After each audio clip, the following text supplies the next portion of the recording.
The old hospital stood on a hill, its dark windows staring out like empty eyes. It had been abandoned for years, but rumors persisted that it was haunted. One night, a group of teenagers decided to go to the hospital to see if the rumors were true. They snuck inside and made their way through the dark halls, their hearts pounding in their chests. They soon found themselves in the operating room, where a single light was still on. The room was cold and dusty, and the air was thick with the smell of decay. The teenagers started to explore the room, but they soon realized that they were not alone. They could hear footsteps coming from the hallway. They turned to run, but it was too late.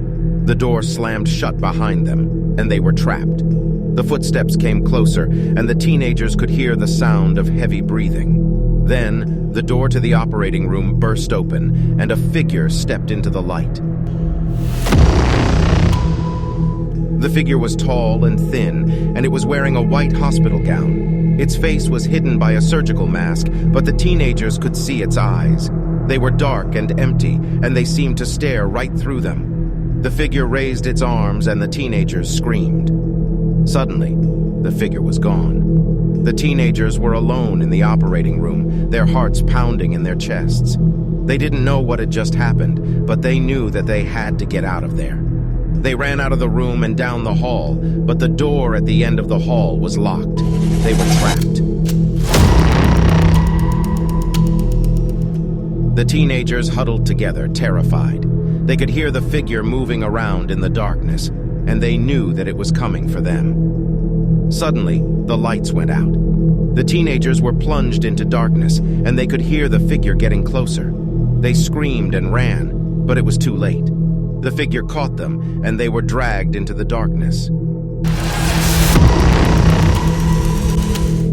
The next morning, the teenagers were found, their bodies mutilated. There was no sign of the figure, but the police knew that it was responsible. The case was never solved, but the rumors about the haunted hospital persisted. Some people say that the figure is still there, waiting for its next victim. The figure was actually the ghost of a patient who had died in the operating room. The patient had been misdiagnosed, and he had died a slow and painful death. His ghost was now seeking revenge on the doctors who had failed him.